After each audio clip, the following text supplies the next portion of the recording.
അപ്പം എല്ലാവർക്കും നമസ്കാരം. വീണ്ടും വരിണിക വ്ളോഗിലേക്ക് സ്വാഗതം. അപ്പം അതേ നമ്മുടെ സിയമോൾ ഇവിടെ നിൽക്കുന്നുണ്ട് കേട്ടോ.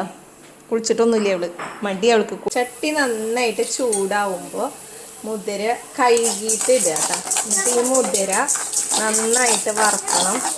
നിങ്ങൾ തിന്നിട്ട് ഒരുപാട് പഴക്കായിരുന്നു. ഞാൻ ഇതിലിങ്ങനെ വറക്കണ സാധനങ്ങൾ മാത്രമേ ഇടാറുള്ളൂ കേട്ടോ. അങ്ങനെ മുതിര വറക്കുക, അരി, അങ്ങനെയൊക്കെയുള്ള സാധനങ്ങൾ വറക്കാൻ വേണ്ടിയിട്ട് എടുത്ത് വെച്ചിട്ടുള്ളതാണ്. അതുകൊണ്ടാണ് ഈ ചട്ടി ഇങ്ങനെ ഇരിക്കണം. കറി വെക്കുന്നത് വേറെ കറി വെച്ചായിരുന്നു കേട്ടോ ആദ്യം. ഇപ്പോൾ പക്ഷെ കറിയൊന്നും ഇതിൽ വെക്കണില്ല. ഇങ്ങനെ പൂജയൊക്കെ വരുന്ന കാരണം അതിൽ അരി, നെല്ലൊക്കെ നമുക്ക് വറക്കേണ്ടി വരും. അപ്പോൾ നമുക്ക് എന്തായാലും ഒരു ചീഞ്ചട്ടി ആവശ്യമാണല്ലോ. അപ്പോൾ അതിന് വേണ്ടിയിട്ടാണ് ഇങ്ങനെ ഈ ചീഞ്ചട്ടി എടുത്ത് വെച്ചിട്ടുള്ളത്. അപ്പോൾ നമ്മളിതിൽ വറുത്തിട്ടാണ് അതിനൊക്കെ ഉണ്ടാക്കുക. ഇത് നന്നായിട്ട് ചൂടായി വരണം കേട്ടോ. അങ്ങനെ കരിഞ്ഞു പോകാൻ പാടില്ല, നന്നായിട്ട് ചൂടാവണം. അതിന് തീരെ വയ്യാട്ടാ. ഇന്നലെ ഡോക്ടറെ അടുത്തൊക്കെ കൊണ്ടുപോയി. അപ്പോൾ ആൾക്ക് ഞാൻ കൂവപ്പൊടി കുറുക്കി കൊടുത്തിട്ടുള്ളതാണ്. ഇവിടെ ഉണ്ടാക്കിയിട്ടുള്ള കൂവപ്പൊടിയാണ് കേട്ടോ. അപ്പോൾ അത് കൂവപ്പൊടി കഴിക്കാണ്. വയറിന് അവന് തീരെ സുഖമില്ല. പൊന്നൂസ് ഇതേവിടെ ഇരുന്നിട്ട് ഭക്ഷണമൊക്കെ കഴിക്കുന്നുണ്ട്. കരിപ്പിലാണ് കേട്ടോ അവള്. അപ്പോൾ ഇന്നത്തെ കറി അപ്പൊ അവളുടെ സ്വഭാവം നേരിട്ടിട്ട് കണ്ടോ. ഇതാണ് അവളുടെ ക്യാരക്ടർ. കൊച്ചു ടി വി ആയി. 10-15 വയസ്സായ പെൺകുട്ടിക്ക് കൊച്ചു ടി വി കാണാണ്ടണം. വറുത്ത കാരണം കണ്ട ചട്ടിയൊക്കെ കരിഞ്ഞു പോയിട്ടാ. അതാണ് ഞാൻ പറഞ്ഞത്, ഈ ചട്ടിനെ ഞങ്ങൾ വറക്കാൻ ഉപയോഗിക്കുക എന്നുള്ളത്. അപ്പോൾ അതേ നമ്മൾ അരിക്ക് വെളിച്ചെണ്ണയാണ് കേട്ടോ ഒഴിക്കേണ്ടത്. വെളിച്ചെണ്ണ കഴിഞ്ഞായിരുന്നു, ഇവിടെ കുറച്ചുണ്ടായിരുന്നുള്ളൂ. അപ്പോൾ ഇത്തിരിയുള്ള വെളിച്ചെണ്ണയിലാണ് നമ്മൾ ഈ മുളക് വറക്കണത്. അപ്പോൾ ഈ മുതിര വറുത്ത് കഴിഞ്ഞിട്ട് മുളക് നന്നായിട്ട് വറുത്തെടുക്കണം കേട്ടോ. എന്നിട്ട് അതിലേക്ക് ഇതേ തേങ്ങയും വേപ്പിൻ്റെ ഇലയുണ്ട്. ഈ തേങ്ങയും വേപ്പിൻ്റെ ഇലയും കൂടിയിട്ട് ഇതിലേക്ക് ഇടണം. ഇതിലിട്ട് വറക്കണ്ടേ. പിന്നെ ഉള്ളി ഉണ്ട് കേട്ടോ. ചെറിയ ഉള്ളി എടുക്കണം. ചെറിയ ഉള്ളി നന്നായിട്ട് കുറച്ചധികം എടുക്കുക. എന്നിട്ട് ചെറിയ ഉള്ളിയും കൂടി ഇതിലേക്ക് ആഡ് ചെയ്യണം കേട്ടോ. നമ്മൾ മുതിര വറുത്ത് വെച്ചതിലേക്ക് ഉണക്കമുളക് ഇട്ടിട്ടുണ്ട് കേട്ടോ.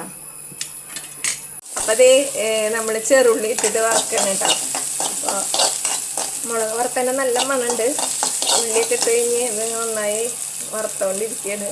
ഇതേപോലെ തന്നെ പരിപ്പ് ഇട്ടിട്ട് ചമ്മന്തി ഉണ്ടാക്കുന്നതാണ് കേട്ടോ എൻ്റെ നാത്തൂൻ പറഞ്ഞത്. അപ്പോൾ ഇതെൻ്റെ കയ്യിലാട്ട ഇളക്കണത്. എൻ്റെ നാത്തൂനാണ് ഇത് ചെയ്തുകൊണ്ടിരിക്കുന്നത്. അപ്പോൾ അവളുടെ സ്പെഷ്യൽ റെസിപ്പിയാണിത്. ഇങ്ങനെ ഉണ്ടാക്കാം. ഞങ്ങൾ കായും പയറും ഉപ്പേരിയൊക്കെ ചെയ്ത്. അപ്പോൾ ഇതും കൂടി ഉണ്ടാക്കിയിട്ട് വേണം ഞങ്ങൾക്ക് ചോറുണ്ടാവും. ഉള്ളി നന്നായിട്ട് മൂത്ത് വന്നു. അതിലേക്ക് ഇത് വേപ്പിൻ്റെ ഇല ഇട്ടു. പിന്നെ ഇത്തിരി പുളി, കോൽപ്പുളി ഇല്ലേ, അതും ഇട്ടിട്ട് നന്നായിട്ട് വറുത്തെടുക്കണം. തേങ്ങയും കൂടി ഇട്ടു കേട്ടോ. തേങ്ങ നല്ല പാലുള്ള തേങ്ങ എടുക്കുകയാണെങ്കിൽ ഒന്നും കൂടി നല്ല രുചി ഉണ്ടാവും. അപ്പോൾ അതും കൂടി ഇട്ടിട്ട് നന്നായിട്ട് മിക്സ് ചെയ്യുക. മിക്സ് ചെയ്യല, നന്നായിട്ട് വറുത്തെടുക്കുക. എന്നിട്ട് വേണം നമുക്ക് മിക്സിയിലടിക്കാൻ. അപ്പം ഇത് ബ്രൗൺ കളറാവണം അത്.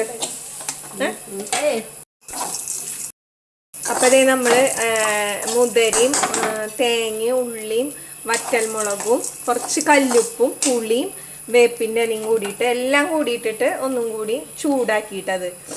ഇത് നല്ല കല്ലിലരക്കുകയാണെങ്കിൽ നല്ല രുചിയാണ്. പക്ഷെ നമുക്ക് അരക്കല്ലില്ലാത്തത് കൊണ്ട്, അരക്കല്ല് തന്നെയല്ലേ പറയാ സീനും, അമ്മിക്കല്ലില്ലാത്തത് കൊണ്ട് നമുക്ക് മിക്സിയിൽ അടിക്കാം. അല്ലാണ്ട് വേറെ നിവർത്തിയൊന്നുമില്ല.